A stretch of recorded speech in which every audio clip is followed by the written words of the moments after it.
Hello friends, स्वागत है आपका हमारे यूट्यूब चैनल द क्रिएटर्स पे। और जैसे कि पता है कि हम लोग लेसन 2 पढ़ रहे थे लोग। यदि किसी ने लेसन 1 या लेसन 2 का वीडियो नहीं देखा है तो हमारे प्लेलिस्ट में जाकर उसको देख सकते हैं लोग। आज हम लोग जिस टॉपिक को पढ़ने वाले हैं लोग वो लेसन 2 के राजा, किसान और नगर अर्थात वैदिक काल, जिसके 2 भाग हमने कल पढ़ लिए थे, ऋग्वैदिक काल और उत्तर वैदिक काल। उससे आगे की कहानी हमको पढ़ना है। आपको याद होगा हमने पढ़ा था कि वैदिक काल 1500 ईसा पूर्व से लेकर 600 ईसा पूर्व तक चला था। उसके बाद की जो परिस्थिति शुरू होती है उसे महाजनपद काल कहा गया। तो चलिए शुरू करते हैं लोग महाजनपद काल। देखिए लिखा हुआ है कि महाजनपद काल 600 ईसा पूर्व में शुरू हुआ और 323 ईसा पूर्व तक चला था। वैदिक काल 1500 से लेकर 600 ईसा पूर्व तक, जबकि उत्तर वैदिक काल 600 से लेकर 323 ईसा पूर्व तक। देखिए महाजनपद काल 600 से लेकर 323 ईसा पूर्व के बीच के काल को कहा जाता है। आपको याद होगा हमने पढ़ा था कि कई परिवार के मिलने से कुल, कई कुल के मिलने से ग्राम, कई ग्राम के मिलने से विष, कई विष के मिलने से जन, और जन के प्रधान को राजा या जनस से गोपा कहा जाता था। यहीं जन उत्तर वैदिक काल में जनपद, जबकि जनपद का नाम बदलकर आगे चलकर महाजनपद हो जाता है। तो 600 से लेकर 323 ईसा पूर्व को महाजनपद काल या फिर प्राक मौर्य काल भी कहा जाता है। इसको प्राक मौर्य काल इसलिए भी कहते हैं क्योंकि इसके बाद मौर्य काल शुरू होगा और ये मौर्य काल के पहले की कहानी है। इसकी जानकारी, किसकी जानकारी? तो महाजनपद काल की जानकारी। देखिए हमने अभी पढ़ा था कि सिंधु घाटी सभ्यता की जानकारी पुरातत्व से, वैदिक काल की जानकारी वेदों से, महाजनपद काल की जानकारी कहाँ से प्राप्त होती है? तो इसकी जानकारी हमें बौद्ध धर्म की एक पुस्तक है अंगुत्तर निकाय तथा जैन ग्रंथ की एक पुस्तक है भगवती सूत्र, इन दोनों पुस्तकों से प्राप्त होती है। यानी 2 धर्म हैं, एक बौद्ध धर्म और एक जैन धर्म। बौद्ध धर्म की पुस्तक अंगुत्तर निकाय या फिर अंगुत्तर निकाय किस धर्म की पुस्तक है? तो बौद्ध धर्म की। तो बौद्ध धर्म के अंगुत्तर निकाय और जैन ग्रंथ के भगवती सूत्र से महाजनपद काल की जानकारी प्राप्त होती है। और इसके अनुसार 600 ईसा पूर्व के आसपास भारत में लगभग 16 महाजनपद अस्तित्व में आए थे, जिसकी सूची निम्न है। देखिए 16 महाजनपद है। आपने यह पढ़ लिया कि पूछा जाए कि भारत में कुल कितने महाजनपद अस्तित्व में आए थे, तो लगभग 16 महाजनपद अस्तित्व में आए थे, जिसमें से कुछ महाजनपद को राजधानी के साथ आपको याद करना पड़ेगा। जैसे अंग की राजधानी क्या थी? तो चंपा। वज्जी की राजधानी वैशाली। कुरु की राजधानी इंद्रप्रस्थ। गांधार की राजधानी तक्षशिला। मगध, मगध की राजधानी गिरिब्रज या राजगिरी थी। यह वही मगध है जिसने पहला राजवंश स्थापित किया। अवंती की राजधानी उज्जैनी या उज्जैन थी। एक बार पुनः रिपीट करते हैं लोग। अंग की राजधानी चंपा, वज्जी की राजधानी वैशाली, कुरु की राजधानी इंद्रप्रस्थ, गांधार की राजधानी तक्षशिला, मगध की राजधानी गिरिब्रज या राजगिरी और अवंती की राजधानी उज्जैन थी। आगे देखते हैं लोग और बाकी। काशी, काशी की राजधानी वाराणसी, अस्मक की राजधानी पोतना, कंबोज की राजधानी हाटक, सूरसेन, मथुरा, मल की राजधानी कुशावती, पंचाल की राजधानी अहिच्छत्र, वत्स की राजधानी कौशाम्बी, जबकि मत्स्य जो नेपाल में स्थित है इसकी राजधानी विराटनगर थी। चेदी की राजधानी शक्तिमती और कोसल देश की राजधानी थी श्रावस्ती। आपको बताते हैं हम कि आपको याद क्या क्या होना चाहिए। कौशल, कौशल की राजधानी क्या थी? श्रावस्ती। मत्स्य, मत्स्य की राजधानी विराटनगर। काशी, काशी की राजधानी वाराणसी। मगध, मगध की राजधानी गिरिब्रज या राजगिरी। अवंती, अवंती की राजधानी उज्जैन। अंग की राजधानी चंपा। वज्जी की राजधानी वैशाली। कुरु इंद्रप्रस्थ आपको पहले से याद होगा। और गांधार जो पाकिस्तान में स्थित है इसकी राजधानी है तक्षशिला।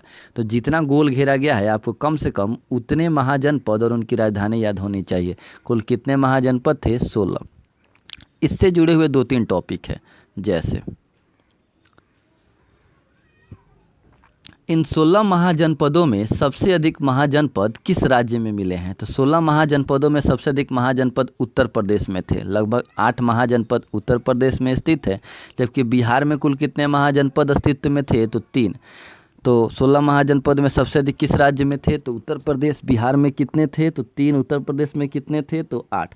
यहाँ एक और चीज़ लिखा हुआ है कि दक्षिण भारत में एक ही मात्र महाजनपद था जिसकी राजधानी थी जो था जिसका नाम है अशमक, और अशमक की राजधानी है पोतना। देखिए इसके अलावा पाकिस्तान और नेपाल, इन 2 देशों में भी एक एक महाजनपद अस्तित्व में था।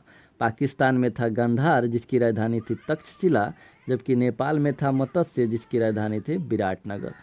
इन 16 महाजनपदों में सबसे अधिक अपना क्षेत्रीय विस्तार यदि किसी महाजनपद ने किया तो वो था मगध। और मगध की सफलता के कई कारण थे। देखिए हमने अभी पढ़ा था कि मगध जिसकी राजधानी गिरि ब्रज या राजगिरी थी, इसने सबसे ज़्यादा विस्तार किया था, अपने सबसे ज़्यादा साम्राज्य को बढ़ाया था। मतलब 16 महाजनपद को पीछे छोड़कर कौन सा महाजनपद अस्तित्व में आया जिसकी सबसे ज़्यादा शक्तियाँ बढ़ी, वो मगध था। मगध की सफलता के कई कारण थे, जैसे मगध शासन के उत्थान में बिंबिसार, अजातशत्रु, शिशुनाग और महापद्म नंद जैसे प्रतिभाशाली और महत्वाकांक्षी राजाओं ने भी महत्वपूर्ण भूमिका निभाई थी। कहा जा रहा है कि मगध के विकास में या मगध के उत्थान में वहाँ के राजाओं का, जो वहाँ पे राजा अस्तित्व में आए, उनका बड़ा योगदान रहा। जैसे बिंबिसार, अजातशत्रु, शिशुनाग, महापद्म नंद, इन राजाओं, प्रतिभाशाली राजाओं ने मगध शासन को इतना मजबूत बना दिया। 2 नंबर, प्राकृतिक संसाधन की उपलब्धता थी मगध में। जैसे यहाँ घने वन थे, लकड़ियाँ होती थी, हाथी जिसका पहली बार युद्ध में अगर किसी ने प्रयोग किया था तो मगध के राजाओं ने किया था।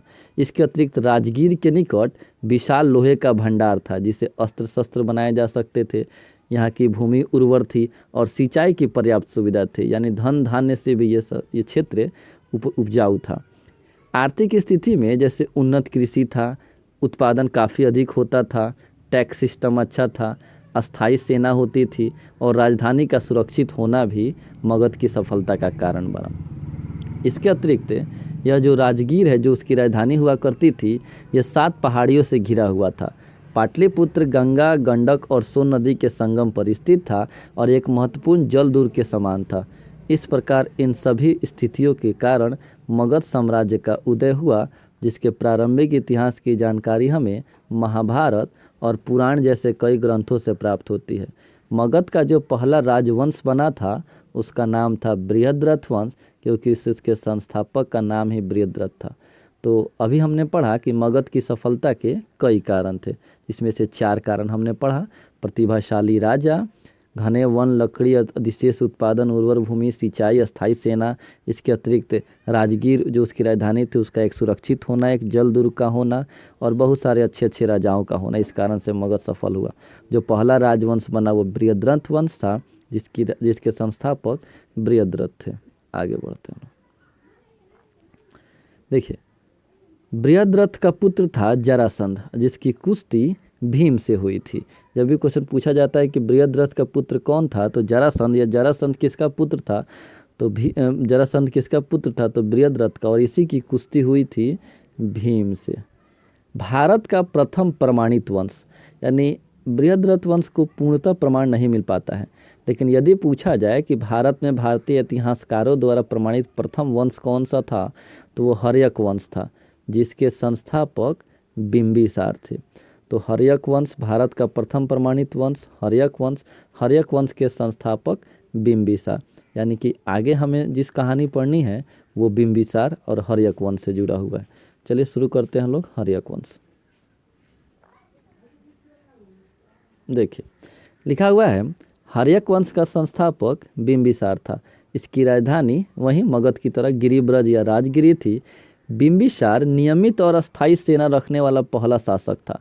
आपको याद होगा हमने पढ़ा था कि वैदिक काल में सेना नियमित नहीं रहती थी, अस्थायी सेना नहीं थी। जब आवश्यकता पड़ती थी तब सेना का गठन किया जाता था, लेकिन वह पहला व्यक्ति जिसने अस्थायी सेना, नियमित सेना रखी थी, उसका नाम था बिंबिसार। तो हर्यक वंश का संस्थापक कौन था? बिंबिसार। अस्थायी सेना रखने वाला, नियमित सेना रखने वाला पहला शासक बिंबिसार। इन्होंने कौशल नरेश प्रसन्नजीत की बहन कौशल देवी से विवाह किया और इन्हें दहेज के रूप में काशी, जिसकी राजधानी है वाराणसी, वो प्राप्त हुआ। अंग के राजा ब्रह्मदत्त को इन्होंने हरा लिया। अंग की राजधानी चंपा। अंग के राजा ब्रह्मदत्त को इन्होंने हरा लिया और उसे भी मगध में मिला लिया। इस प्रकार हर्यक वंश के संस्थापक बिंबिसार ने अपने राज्य को काफ़ी बढ़ा लिया था। लेकिन बिंबिसार की हत्या अजातशत्रु, जो कि उसका पुत्र था, उसी ने कर दी थी। तो हम याद रखेंगे कि बिंबिसार हर्यक वंश के संस्थापक थे। उनकी राजधानी गिरिब्रज या राजगिरी थी। उनकी हत्या अजातशत्रु ने, उनके ही पुत्र ने की थी। यानी कि अब हम लोग को अगला टॉपिक पढ़ना है, वो है अजातशत्रु से। अजातशत्रु अपने पिता की हत्या कर देता है और 493 ईसा पूर्व में गद्दी पर बैठता है। इसका उपनाम कुणिक था। ये क्वेश्चन पूछा भी जाता है बार बार कि किस राजा का उपनाम कुणिक था, तो अजातशत्रु का उपनाम कुणिक था। इसने करीब 32 वर्षों तक शासन किया और याद रखेंगे यह जैन धर्म का अनुयायी था। इसने कौशल पर आक्रमण करके पुनः काशी पर अधिकार कर लिया। क्या हुआ था कि राजा के माने इसके पिता की मृत्यु के बाद काशी उसके हाथ से निकल गया था, तो दोबारा इसने कौशल पर आक्रमण करके काशी को अपने मिला लिया और कौशल की राजकुमारी वजीरा से शादी किया। इसके अतिरिक्त इसने वज्जी संघ पर भी अपना अधिकार कर लिया था। तो अजातशत्रु में हमने यह देखा कि यह 493 में गद्दी पर बैठा। इसका उपनाम कुणिक था। इसने अपने पिता बिंबिसार की हत्या करके गद्दी प्राप्त की थी। यह 32 वर्षों तक शासन किया। यह जैन धर्म का अनुयायी था और इसने कौशल राजकुमारी वजीरा से विवाह किया था। अब आते हैं लोग अगले टॉपिक पर। प्रथम बौद्ध सम्मेलन जो कि 483 ईसा पूर्व में हुआ था, जो कि मगध की राजधानी गिरिब्रज या राजगिरी में हुआ था, उसका सफल आयोजन हुआ था। और उसका जब सफल आयोजन हुआ था, यानी कि महात्मा बुद्ध के मृत्यु के पश्चात जो प्रथम बौद्ध सम्मेलन हुआ था, वो किस राजा के समय में हुआ था, तो उस समय राजा थे अजातशत्रु। तो प्रथम बौद्ध सम्मेलन कब होता है? 483 ईसा पूर्व में। कहाँ होता है? तो गिरिब्रज या राजगिरी में। और किस राजा के समय में होता है? तो अजातशत्रु के समय में। अजातशत्रु के बाद जो गद्दी पर बैठा वो था उदयन। देखिए, अजातशत्रु की हत्या उसके ही पुत्र उदयन ने कर दी और 461 ईसा पूर्व में वह गद्दी पर बैठा। उदयन ने एक नगर बसाया था जिसका नाम था पाटलिपुत्र। बहुत फेमस क्वेश्चन है कि पाटलिपुत्र शहर, पाटलीग्राम शहर या पटना की स्थापना किसने की थी? पाटलिपुत्र की स्थापना उदयन ने की थी और इसने गिरिब्रज या राजगिरी से राजधानी स्थानांतरित करके अपनी राजधानी पाटलिपुत्र यानी पटना को बना लिया। इस हर्यक वंश का जो अंतिम शासक था वो था नागदशक। तो देखिए एक बार रिपीट करते हैं लोग। सबसे पहले हमने पढ़ा था कि हर्यक वंश के संस्थापक कौन थे, तो हर्यक वंश के संस्थापक बिंबिसार थे। राजधानी गिरिब्रज या राजगिरी थी। यह अस्थायी और नियमित सेना रखने वाले पहले शासक थे। इन्होंने कौशल नरेश प्रसेनजीत की बहन कौशल देवी से विवाह किया था। दहेज में काशी मिला था। इनकी हत्या इनके ही पुत्र अजातशत्रु ने कर दी। 493 में गद्दी पर बैठा। इसका उपनाम कुणिक था। 32 वर्षों तक शासन किया लेकिन जैन धर्म का अनुयायी था। लेकिन जो प्रथम बौद्ध सम्मेलन होता है यह इसी के समय में होता है। इसकी हत्या इसके ही पुत्र उदयन ने कर दी और उदयन ने 461 में गद्दी प्राप्त की और एक शहर बसाया जिसका नाम था पाटलिपुत्र। अपनी राजधानी पाटलिपुत्र को बना दी। इस वंश का अंतिम शासक नागदशक था। हर्यक वंश के बाद हमें जिस वंश के बारे में पढ़ना है वो है शिशुनाग वंश। देखिए, शिशुनाग वंश का संस्थापक कौन था? शिशुनाग आसान से याद कर लेंगे आप कि शिशुनाग वंश का संस्थापक शिशुनाग था। यह 412 से 344 ईसा पूर्व तक यह वंश चला। अवंती, वत्स और कौशल राज्य को मगध में शिशुनाग ने ही मिलाया था।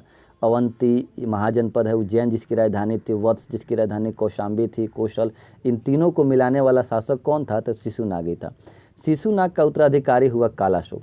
कालाशोक की राजधानी थी वैशाली और वैशाली को क्यों याद करना है? जैसे हमने याद किया था कि प्रथम बौद्ध सम्मेलन 483 ईसा पूर्व में हुआ, वैसे ही आप याद करेंगे द्वितीय बौद्ध सम्मेलन 383 ईसा पूर्व में हुआ था।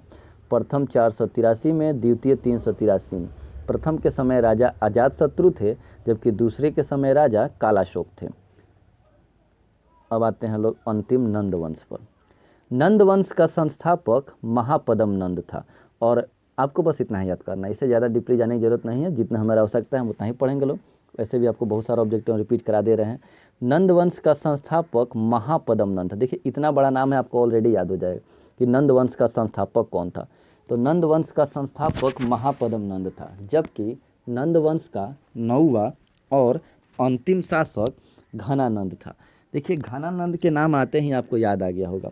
घनानंद के समय में ही सिकंदर ने भारत पर 326 या 325 ईसा पूर्व में आक्रमण किया था और आक्रमण के माने सिकंदर हाइड स्पीच का युद्ध लड़ता है। राजा पोरस से उसकी लड़ाई होती है, घनानंद से नहीं, पोरस से उसकी लड़ाई होती है। वहाँ पर वो पराजित होता है, वापस जाता है और वापस जाने के क्रम में 323 ईसा पूर्व में सिकंदर की मृत्यु हो जाती है। ये सिकंदर की कहानी है। अपने गुरु चाणक्य की सहायता से चंद्रगुप्त मौर्य एक अलग व्यक्ति हैं, इन्होंने मौर्य साम्राज्य की स्थापना की थी। होता क्या है, कहानी कुछ इस प्रकार की है कि घनानंद के दरबार में रहते थे चाणक्य। चाणक्य और घनानंद में एक बार किसी बात पर विवाद होता है और घनानंद चाणक्य को काफ़ी लज्जित करते हैं। चाणक्य उसी समय इस बात का आभास होता है उनको, वो उसके दरबार को छोड़कर जाते हैं और कहते हैं कि मैं तुमसे बड़ा राजा इस धरती पर से खोज कर और तुमको हटा कर अपने तुम्हारे जगह पर उसको बैठा कर रहूँगा। एक नए व्यक्ति की खोज में चाणक्य निकलते हैं। रास्ते में उनको दिखते हैं चंद्रगुप्त मौर्य, वो उसको प्रशिक्षण देते हैं और इसी गुरु चाणक्य की सहायता से चंद्रगुप्त मौर्य ने मौर्य साम्राज्य की स्थापना की और हराया किसे, तो घनानंद को। तो यहीं से शुरू होगा हमारा सबसे इम्पोर्टेंट वंश, मौर्य वंश, जो कि 323 ईसा पूर्व में शुरू हुआ और 185। देखिए, मौर्य वंश की जानकारी के स्रोत क्या है। सबसे पहले तो हमको यह जानना होगा कि हमको कैसे पता चला कि एक वंश बना था जिसका नाम था मौर्य वंश, जिसमें ये राजा थे। जैसे हम शुरू से पढ़ते आ रहे हैं कि सिंधु घाटी सभ्यता में पुरातत्व सिंधु नदी के किनारे के अवशेष बताते हैं कि सिंधु घाटी सभ्यता थी। वैदिक काल में वेद बताते हैं कि वैदिक काल में क्या था। महाजनपद काल में हमने पढ़ा कि बौद्ध धर्म का अंगुत्तर निकाय और जैन धर्म का भगवती सूत्र बताता है कि महाजनपद काल था। जबकि मौर्य वंश की जानकारी के स्रोत देखिए, इसकी जानकारी कई स्रोत हैं। जैसे साहित्यिक स्रोत, यानी पुस्तकों के द्वारा हमको कैसे पता चलेगा कि मौर्य वंश के क्या थे। चाणक्य नाम के एक व्यक्ति ने एक पुस्तक लिखा था जिसका नाम था अर्थशास्त्र, उससे हमें मौर्य वंश की जानकारी प्राप्त होती है। विशाख दत्त ने एक पुस्तक लिखा था मुद्रा राक्षस, उससे हमें मौर्य वंश की जानकारी प्राप्त हो जाएगी। पाणिनि ने एक पुस्तक लिखा था अष्टाध्यायी, इससे हमें मौर्य वंश की जानकारी प्राप्त हो जाएगी। बाण भट्ट द्वारा लिखित पुस्तक है हर्षचरित, इससे हमें मौर्य वंश की जानकारी प्राप्त हो जाएगी। जबकि कलहन की एक पुस्तक है राजतरंगिणी, इससे भी हमें मौर्य वंश की जानकारी प्राप्त हो जाएगी। सोमदेव की पुस्तक का नाम है कथा सरित सागर, इससे भी हमें मौर्य वंश की जानकारी प्राप्त हो जाएगी। अब ये सारे पुस्तक हैं, ये सबको आपको याद करना है। थोड़ा सा आपको कष्ट करना पड़ेगा, आपको सभी पुस्तक और लेखक का नाम याद करना पड़ेगा। चलिए हम उसको कोशिश करते हैं याद दिलाने का। अर्थशास्त्र के लेखक चाणक्य, विष्णुगुप्त कौटिल्य, जिसने मौर्य वंश की स्थापना करे। तो अर्थशास्त्र के लेखक कौन है, तो चाणक्य हैं। यदि आपसे पूछा जाए मुद्रा राक्षस किसने लिखा है, विशाख दत्त। अष्टाध्यायी किसकी पुस्तक है, पाणिनि। हर्षचरित बहुत फेमस क्वेश्चन है, बाण भट्ट। हर्षचरित किसने लिखा है, बाण भट्ट। राजतरंगिणी कलहन। कथा सरित सागर सोमदेव। तो चाणक्य ने अर्थशास्त्र पुस्तक लिखी है, विशाख दत्त ने मुद्रा राक्षस नामक पुस्तक लिखी है। अष्टाध्यायी किसने लिखा है, तो पाणिनि ने। हर्षचरित किसने लिखा है, बाण भट्ट ने। कलहन की पुस्तक का नाम क्या है, तो राजतरंगिणी। और सोमदेव की पुस्तक का नाम है कथा सरित सागर। अब है बौद्ध साहित्य। बौद्ध साहित्य में हम देखेंगे लोग, जैसे दीपवंश, महावंश और दिव्यदान, ये तीनों पुस्तक है जो मौर्य वंश की जानकारी देते हैं। जैन पुस्तक, जैन धर्म से जुड़े हुए पुस्तक, तो भद्रबाहु की एक पुस्तक है कल्पसूत्र और हेमचंद्र की एक पुस्तक है परिशिष्ट वर्णन, इससे भी हमें मौर्य वंश की जानकारी प्राप्त होती है। जैन साहित्य में कल्पसूत्र किसने लिखा है, तो भद्रबाहु ने, और परिशिष्ट वर्णन किसने लिखा है, तो हेमचंद्र ने। विदेशी पुस्तकों से भी हमें मौर्य वंश की जानकारी प्राप्त होती है। जैसे कि मेगास्थनीज ने एक पुस्तक लिखा है इंडिका। मेगास्थनीज जो दूसरे देश का व्यक्ति था, भारत आया था भारत यात्रा में, उसने भी एक पुस्तक लिखी है इंडिका, जिससे हमें मौर्य वंश की जानकारी प्राप्त होती है।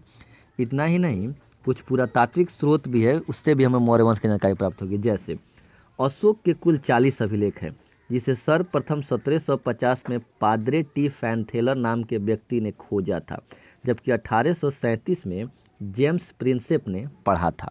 तो देखिए, अशोक के कुल कितने अभिलेख हैं, तो 40, जिसे सबसे पहले कब खोजा गया, तो 1750 में पाद्रे टी फैनथेलर नाम के व्यक्ति ने इस अशोक के अभिलेख को खोजा था, जबकि 1837 में जेम्स प्रिंसेप ने इसे पढ़ा था।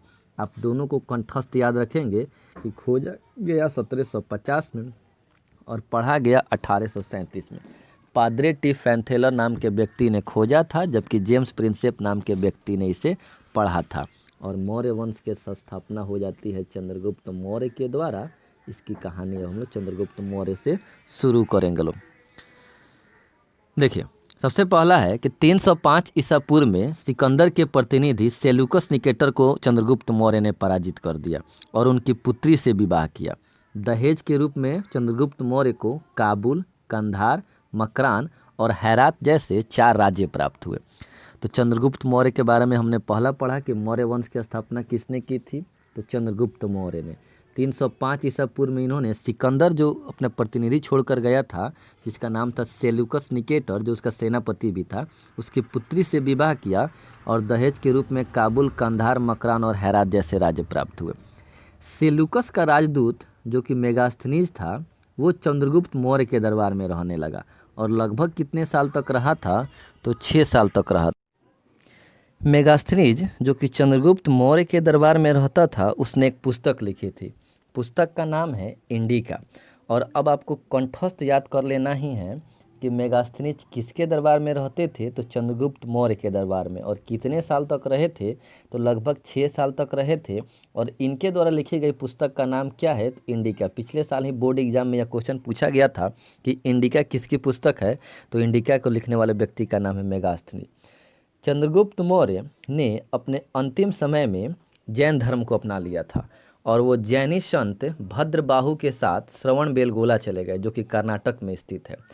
को पूछा भी जाता है कि अपने अंतिम समय में चंद्रगुप्त मौर्य ने किस धर्म को अपनाया था, तो जैन धर्म को। और वो कहाँ चले गए थे, तो वो श्रवणबेलगोला कर्नाटक चले गए थे और वहाँ उन्होंने अन्न, लिखा हुआ है, अन्न जल का त्याग कर दिया और 297 ईसा पूर्व में सल्लेखना विधि से अपना प्राण त्याग दिया था।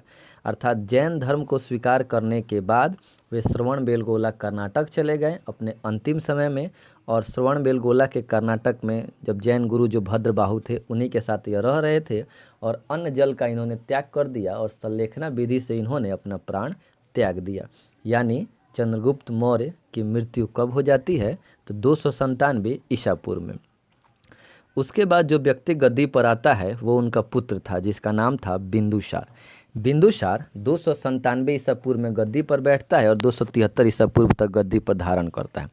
बिंदुसार ने 297 ईसा पूर्व में गद्दी धारण की। बिंदुसार का उपनाम अमित्रघात था। देखिए, आपको याद होगा इससे पहले हमने अभी थोड़ा देर पहले पढ़ा था कि अजातशत्रु का उपनाम कुणिक था, जबकि बिंदुसार का उपनाम अमित्रघात था। अमित्रघात का मतलब होता है शत्रुओं को विनाशक, शत्रुओं को मारने वाला। वायु पुराण में बिंदुसार को भद्रसार या वारिससार भी कहा जाता है। आपको याद होगा, उन्हें पढ़ा था कि पुराण में सबसे पुराना पुराण मत्स्य पुराण है, पुराणों की संख्या 18 है, इसी तरह हमने पढ़ा था। तो उसी में आपको याद होगा एक वायु पुराण है। वायु पुराण में बिंदुसार को भद्रसार या वरिष्ठसार भी कहा गया है। यह जो बिंदुसार था वो जैन ब्राह्मण धर्म का अनुयायी था। इनके पिता तो जैन धर्म को अपना लिए थे, लेकिन यह ब्राह्मण धर्म का अनुयायी था। इसके राज दरबार में 2 व्यक्ति आए थे, यूनान का राजदूत डाइमेकस और मिस्र का राजदूत डायनेसियस आए थे और इसकी मृत्यु 273 ईसा पूर्व में हो जाती है। देखिए, अभी हमने पढ़ा था कि मेगास्थनीज किसके दरबार में रहता था, तो वो चंद्रगुप्त मौर्य के दरबार में रहता था, जबकि यूनान का राजदूत डाइमेकस और मिस्र का राजदूत डायनेसियस यह किसके दरबार में आए थे, तो यह बिंदुसार के दरबार में आए थे और इसकी मृत्यु 273 ईसा पूर्व में हो जाती है। इनकी मृत्यु के बाद जो व्यक्ति राजा बनता है उसका नाम है अशोक, द ग्रेट अशोक। अशोक महान उन्हीं को कहा जाता है। अब हम लोग अशोक की कहानी पढ़ेंगे लोग। देखिए, अशोक बिंदुसार का पुत्र था। उसकी माता का नाम सुभद्रांगी या धर्मा था। ज़्यादातर सीरियल में धर्मा ही दिया जाता है, लेकिन आप दोनों याद करेंगे। अशोक चंद्रगुप्त मौर्य का पुत्र बिंदुसार, बिंदुसार का पुत्र अशोक। अशोक की माता का नाम सुभद्रांगी या धर्मा था। राजगद्दी पर बैठने से पहले अशोक अवंती का राज्यपाल हुआ करता था। अवंती एक महाजनपद थी जिसकी राजधानी उज्जैन थी। यह अवंती अशोक संभाला करते थे। अशोक का राज्यारोहण 273 ईसा पूर्व में हुआ, जबकि राज्याभिषेक 269 ईसा पूर्व में हुआ। कहा जाता है कि 4 वर्ष इनको लग गया पूरी तरह से गद्दी प्राप्त करने में। इनके पिता की तो मृत्यु हो जाती है 273 ईसा पूर्व में, परंतु इनको गद्दी मिलने में लगभग 4 वर्ष लग जाते हैं। कंफ्यूज मत होइएगा, आप एकदम ध्यान से याद करेंगे। राज्यारोहण पूछा जाए तो वो 273 ईसा पूर्व में हुआ था, जबकि राज्याभिषेक पूछा जाए तो वो 269 ईसा पूर्व में हुआ था। देखिए, ये ईसा पूर्व इसलिए ये उल्टा चलेगा। तो अवंती का राज्यपाल थे अशोक। अशोक का राज्यारोहण 273 ईसा पूर्व में, जबकि राज्याभिषेक 269 ईसा पूर्व में हुआ था। ऐसा क्यों लगा? कहा जाता है कि एक पुस्तक है महावंश, इसके अनुसार अशोक ने अपने बड़े भाई सुसीम की हत्या कर दी थी और ऐसा करने में उनको काफ़ी समय लग गया था, लड़ाई लड़ने में, तब जाकर उन्हें गद्दी प्राप्त होती है, तब जाकर वो गद्दी पर बैठते हैं। जबकि दीपवंश कहता है कि अशोक ने अपने 99 भाई की हत्या करके गद्दी प्राप्त की थी। दोनों में से तो कोई एक सही है, ज़्यादातर देखा जाए तो दीपवंश ही, महावंश ही सही दिखता है। तो महावंश के अनुसार अपने बड़े भाई सुसीम की हत्या करके गद्दी प्राप्त की थी, जबकि दीपवंश के अनुसार उन्होंने अपने बड़े भाई अपने 99 भाइयों की हत्या करके गद्दी प्राप्त की थी। खैर, अशोक का राज्यारोहण होता है 273 ईसा पूर्व में, जबकि राज्याभिषेक होता है 269 ईसा पूर्व में। अब होता क्या है, अभिलेखों में कहीं कहीं पर अशोक को देवानाम प्रिय अर्थात देवताओं में प्रिय, देवानाम प्रिय शब्द का मतलब होता है देवताओं में प्रिय, जबकि प्रियदर्शी या प्रियदर्शी भी कहा जाता है। तो पूछा जाता है कि देवानाम प्रिय या प्रियदर्शी किस राजा को कहा जाता था, तो अशोक को कहा जाता था। अभिलेख में अशोक को अशोक न कहकर कहीं कहीं देवानाम प्रिय या प्रियदर्शी शब्द से भी सूचित किया जाता है, अर्थात जो देवताओं में प्रिय हो, जो देखने में प्रिय हो। नेक्स्ट, 4 अभिलेख हैं मास्की नामक स्थान से जो मिला, गुर्जरा, नेतुर और उर्गेलोम। इन चारों स्थान से प्राप्त अभिलेखों में अशोक का नाम अशोक मिलता है। मतलब कि हमको कैसे पता चला कि उस समय के इस राजा का नाम अशोक ही था, तो मास्की, गुर्जरा, नेतुर और उर्गेलोम, इन चारों अभिलेखों में अशोक का नाम अशोक दिया गया है। इलाहाबाद से प्राप्त हुआ है रानी का अभिलेख, यानी रानी द्वारा लिखी गई कुछ बातें उस अभिलेख पर लिखी गई हैं। इसमें अशोक की पत्नी का नाम कुरुवाकी लिखा गया है। देखिए, ध्यान दीजिएगा, रानी का अभिलेख कहाँ से प्राप्त हुआ है, तो इलाहाबाद से। और इसमें ऐसा उसको पढ़ने से नज़र आता है कि उसके अनुसार उनकी पत्नी का नाम क्या था, तो कुरुवाकी था। देखिए, इनके पिताजी जो ब्राह्मण धर्म के अनुयायी थे, शुरू से आते हैं हम लोग, चंद्रगुप्त मौर्य जैन धर्म के अनुयायी थे, बिंदुसार ब्राह्मण धर्म के अनुयायी थे, जबकि अशोक बौद्ध धर्म के अनुयायी हो गए। शुरू में तो नहीं, लेकिन बाद में हुए। होता क्या है, देखिए, अपने राज्याभिषेक इनका हुआ था, आपको अभी याद होगा, हमने पढ़ा है कि 269 ईसा पूर्व में इनका राज्याभिषेक हुआ था। तो अपने राज्याभिषेक के 8वें वर्ष अर्थात 261 ईसा पूर्व में अशोक ने कलिंग पर आक्रमण किया और 9वें वर्ष अर्थात 260 ईसा पूर्व में इन्होंने कलिंग पर विजय प्राप्त कर ली। देखिए, 269 में गद्दी पर बैठते हैं, उसके 8 साल बाद 261 ईसा पूर्व में अशोक कलिंग पर आक्रमण करते हैं और 1 साल में कलिंग को जीत जाते हैं। परंतु कलिंग युद्ध में इतना बड़ा नरसंहार होता है कि इनके मन विचलित हो जाता है और इतनी सारी हत्याएं, खून खराबा देखकर ये वहाँ से अपने जो धर्म था, जो पहले ये शिव को मानते थे, शिव के उपासक थे, उस धर्म को वो बदल लेते हैं और यहीं से वो बौद्ध धर्म को अपना लेते हैं और अहिंसावादी बन जाते हैं। कलिंग युद्ध का वर्णन अशोक के 13वें शिलालेख में भी है। कभी कभी पूछा जाता है कि कलिंग युद्ध का वर्णन अशोक के किस शिलालेख से प्राप्त होता है। देखिए, अशोक के कुल 14 शिलालेख हुए हैं, पत्थरों पर लिखे गए लेख कुल 14 शिलालेख है। उसके 13वें शिलालेख पर कलिंग युद्ध का वर्णन है। आगे लिखा भी हुआ है कि कलिंग युद्ध में हुए नरसंहार का अशोक पर गहरा प्रभाव पड़ा। उसने दिग्विजय मतलब होता है दुनिया जीतने।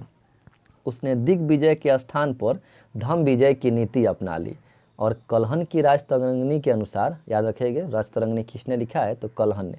कलहन की राजतरंगिणी के अनुसार अशोक प्रारंभ में शिव की पूजा किया करते थे, शिव के उपासक थे, परंतु कलिंग युद्ध के बाद उन्होंने दिग्विजय छोड़कर धम्म विजय यानी धर्म विजय की नीति अपनाई और जिस धर्म को अपनाया वो धर्म था बौद्ध धर्म। अब बौद्ध धर्म से जुड़ा हुआ 2-3 सवाल है इनसे। देखिए, अपने राज्याभिषेक के 10वें वर्ष और 20वें वर्ष, आपको याद होगा इनका राज्याभिषेक हुआ था 269 ईसा पूर्व में। अगर 10वें वर्ष कहा जाए तो 259 और 20वें वर्ष कहा जाए तो 249, उल्टा चलेगा, ईसा पूर्व है। तो अपने राज्याभिषेक के 10वें वर्ष अर्थात 259 ईसा पूर्व में इन्होंने बोध गया की यात्रा की थी, जबकि अपने राज्याभिषेक के 20वें वर्ष अर्थात 249 ईसा पूर्व में इन्होंने लुम्बिनी की यात्रा की थी। दोनों स्थल बौद्ध धर्म से जुड़े हैं। बोध गया वह स्थल है जहां महात्मा बुद्ध को ज्ञान प्राप्त हुआ था, जबकि लुम्बिनी वह स्थल है जहाँ महात्मा बुद्ध का जन्म हुआ था। तो पहले वह वहाँ गए जहाँ उनको ज्ञान प्राप्त हुआ, उसके बाद अशोक वहाँ गए जहाँ उनका जन्म हुआ था। तो इसी को आप सजा लेंगे कि अपने राज्याभिषेक के 10वें वर्ष में उन्होंने 259 ईसा पूर्व में बोध गया की यात्रा की थी, जबकि 20वें वर्ष अर्थात 249 ईसा पूर्व में उन्होंने लुम्बिनी की यात्रा की थी। बोध गया जहाँ महात्मा बुद्ध को ज्ञान प्राप्त हुआ, जबकि लुम्बिनी जहाँ महात्मा बुद्ध का जन्म हुआ।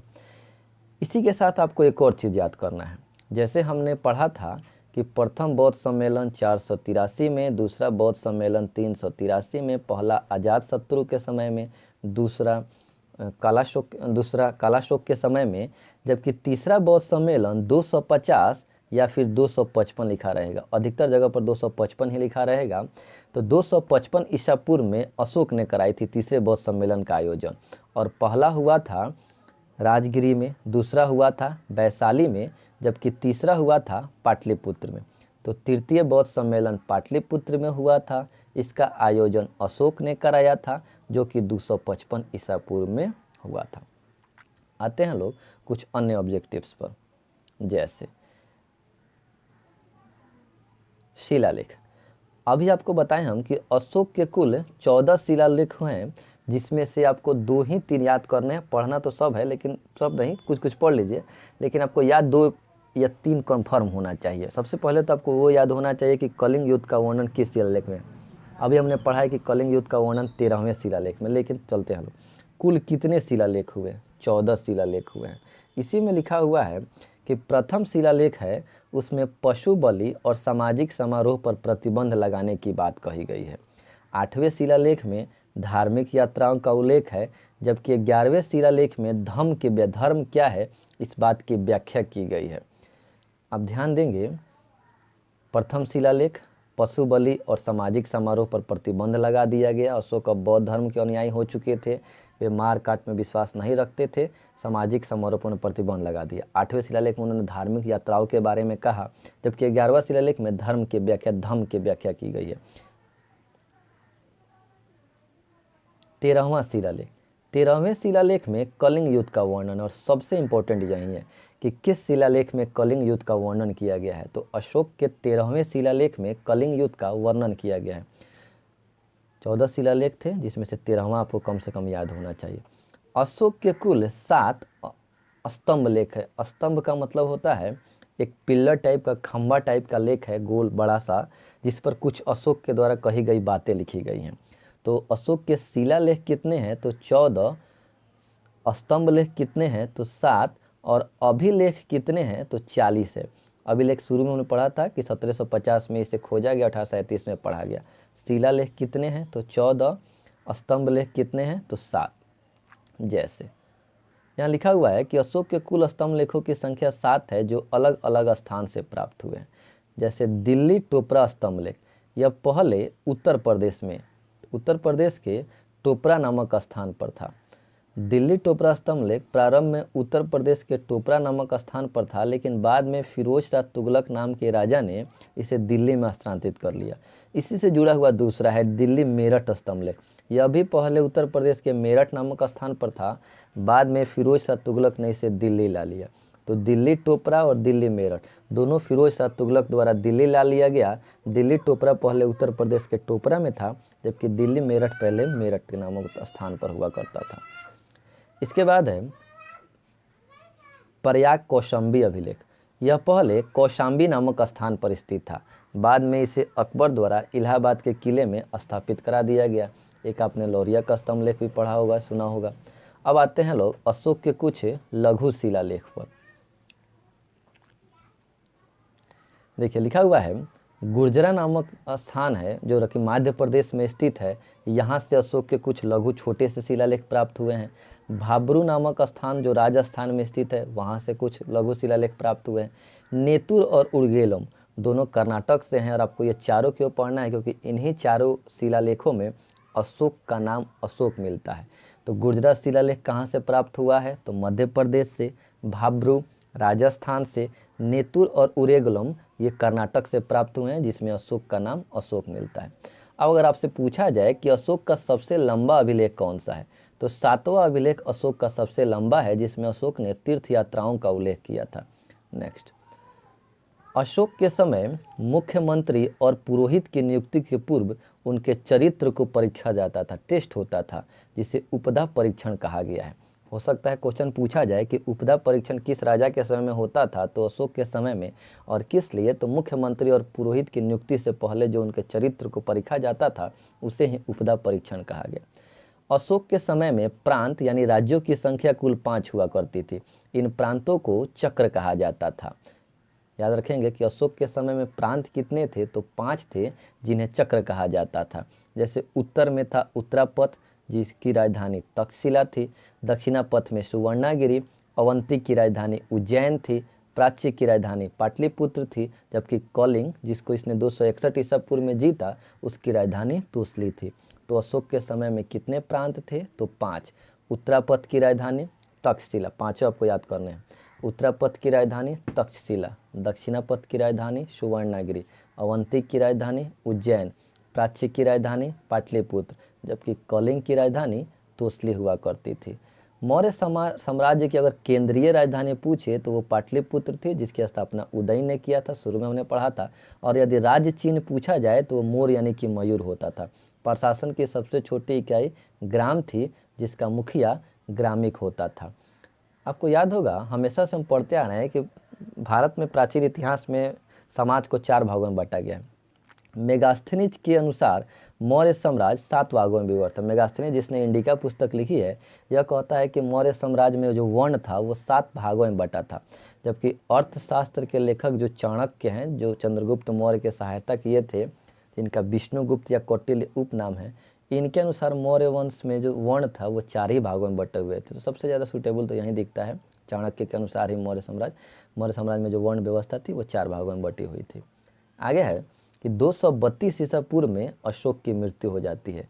273 में इनका राज्यारोहण हुआ, 269 में इनका राज्याभिषेक हुआ, 261 में यह कलिंग जीते, 259 ईसा पूर्व में इन्होंने बोध गया की यात्रा की, 249 ईसा पूर्व में इन्होंने कपिलवस्तु की लुम्बिनी की यात्रा की, और 232 ईसा पूर्व में इनकी मृत्यु हो जाती है। आगे है कि अशोक की मृत्यु के पश्चात मौर्य साम्राज्य का पतन शुरू हो गया, क्योंकि इसके बाद के जितने भी राजा हुए वो अयोग्य सिद्ध हुए, वो राजा बनने के लायक नहीं थे। और मौर्य प्रशासन करीब 137 वर्षों तक चला था। 323 ईसा पूर्व से शुरू हुआ और 185 ईसा पूर्व में समाप्त हो गया। अंततः 185 ईसा पूर्व में अंतिम मौर्य सम्राट, जिसका नाम था बृहद्रथ, उसकी हत्या उसके ही सेनापति पुष्यमित्र शुंग ने कर दी, और उसने जिस वंश की स्थापना की उसका नाम था शुंग वंश। तो मौर्य साम्राज्य के संस्थापक चंद्रगुप्त मौर्य, जबकि अंतिम मौर्य सम्राट थे बृहद्रथ, जिसकी हत्या उसके ही सेनापति पुष्यमित्र शुंग ने की, और उन्होंने शुंग वंश की स्थापना की। आई होप आपको ये वीडियो अच्छा लगा होगा। अगर अच्छा लगे तो लाइक, सब्सक्राइब और शेयर करना ना भूलें। कमेंट करके ज़रूर बताएं, ताकि आपके कमेंट की हमें प्रतीक्षा रहती है। इसके अलावा यदि आप टेस्ट देना चाहते हैं तो आप हमारे दिए गए लिंक से जुड़ सकते हैं। टेलीग्राम पर जाकर आप प्रतिदिन टेस्ट दे सकते हैं। मिलते हैं लोग अगले टॉपिक के साथ अगले वीडियो में। इसी चैप्टर से थोड़ा सा और संबंधित वीडियो बच गया है, टॉपिक बचे हैं, उसके बाद यह चैप्टर पूरी तरह से समाप्त हो जाएगा।